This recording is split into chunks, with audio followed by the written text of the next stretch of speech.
So even after the testimonies of Chair Tenco and Attorney Fernandez, minimaintain nyo pa rin po ba na hindi kayo lawyer ng Lucky South 99 o kahit anong POGO for that matter? I confirm that 100%. And the reason po is, dala-dala ko po ngayon ng mga dokumento. Alam niyo po, ang attorney-client relations, kinakailangan po yan magkasundo ang partido because it is the highest fiduciary relationship. Kaya nga po yung tinatawag na attorney-client privilege, miski dito po sa Kongreso, hindi nyo mapapakontep kapag na-invoke yung attorney-client privilege. At sa totoo lang Within po, certain limitations, of course. at sa totoo lang po, sana kinuha po ako ng Lucky Star na abogado. Bakit po? Dahil yung raid sa PORAC, unconstitutional po yan. Nag-raid po sila, kumuha sila ng warrant of arrest galing sa Bulacan judge outside of jurisdiction. Excuse me, sige. Well, Hindi natin ano na ini-investiga yung raid. We are investigating Yes, the ma'am, but POGO. I'm just saying kasi- So, please just make your Yeah, answer mabilis to lang this po. short. Kasi it Yes. was actually just a yes or no Ma'am, question. but ma'am, let us be fair because you have been insinuating I am a lawyer for Lucky South. That is why... Excuse me, the chair has not been insinuating anything. The chair and the members of the committee have been asking questions based on the testimonies, sworn testimonies of PAGCOR Chair Tenco, Attorney Fernandez of PAGCOR, and other resource persons. So the resource person will not impute any insinuation to the chair. Will please just answer the questions. The chair has given the resource person Okay, Your Honor, leeway then, to answer in the the questions. So interest of please answer fairness, properly. may I be allowed to dispute then the statement of the prior resource persons?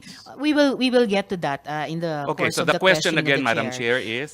Do you maintain na hindi kayo abogado ng Lucky South 99 or any POGO for that matter? I maintain as an officer of the courts and under oath before the Senate of the Republic of the Philippines that I have never acted as legal counsel for Lucky South 99 or for any other POGO. Alright. Pero tama naman pong totoo na nakipag-meeting kayo sa PAGCOR tungkol sa POGO sa PORAC. Yes or no Totoo lang po yun, nakipag-meeting Okay. ako, but as I said, ang aking kasama po ay kakilala ko bilang Whirlwind Corporate Secretary and I have documents in my possession which I would like to submit now to the Senate. Yes, Kasi iba please po do yung that. usap-usapan Thank you. lang, iba kapag notaryadong dokumento. Okay. And definitely, yung pagtestimonya ng ibang mga resource persons ay hindi rin lamang usap-usapan at may mga sinasubmit ding dokumento. Otherwise, the committee would not bother inviting them again and again to Madam, hearings. Excuse me. I'd just like to ask the next question. So, ang topic ng mga meeting at pag-uusap nyo sa PAGCOR, and in fact, mga pag-follow up nyo sa PAGCOR, ay utang ng Lucky South 99 ng mismong POGO. Tama po ba? Yes Tama or po no? yun. Alright, salamat. So, hindi lang talaga Whirlwind, Lucky South 99 din. Pwede ba ho So, mag-explain? Pwede naman po. Okay, kasi po ang Whirlwind is not only the lessor, they're also the service provider. Now, I appeal now to the officials of PAGCOR. Siguro kayo po mag-explain kung anong ginagawa ng service providers, including Chair Andrea Dominguez, because I had an opportunity to work with Domingo her. Domingo, no? Ang service providers po, sila talaga ang nagbibigay ng lahat na kinakailangan ng mga POGO operators kasi POGO operators po, lahat yan Chino. Hindi po yan nag-i-Ingles. Kaya nga po meron silang mga representative sa PAGCOR. Dahil sila mismo, they have no ability to communicate dahil nag-establish na nga sila ng mga independent POGO hubs. So ang pagkakaintindi ko po talaga, trabaho po ng service provider na magbigay ng serbisyo sa kanilang mga kliyente. Alright, attorney, salamat. The committee will ask further questions sa PAGCOR. Balik na lang po tayo dito sa Lucky South at PAGCOR, no? Ang sabi po nyo, you did not authorize the use of your name in the organizational chart. That was submitted as an official attachment by Lucky South 99 to PAGCOR. Totoo So, kasalanan po yan ni Cassie Linong, tama ba?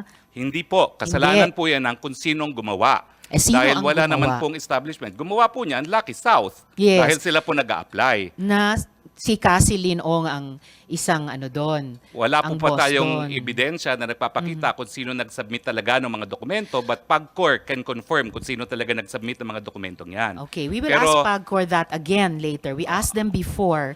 Basta ang malinaw po sa komite ay yung organizational chart na yan, na may drawing, may box, na legal, na nandun yung pangalan nyo, was one of the official attachments sa submissions ng Lucky South 99 sa PAGCOR. And sabi nyo nga, ang tawag nito, yung obligasyon ng Pogo na Lucky Star sa PAGCOR ang pinag-uusapan ninyo sa PAGCOR. So, due diligence, bilang abogado, dun sa mga diskusyong iyon, alam nyo kung ano yung mga dokumentong sinumite, alam nyo yung mga official attachments na nakalagay doon. Did you confront Cassie Linong about this? Or kinasuhan nyo ba siya na kung bakit nandun yung pangalan nyo sa organizational chart? Madam, nagagalit po kayo dahil sinasabi nyo, binibigay ko ng mga salita ang inyong bibig.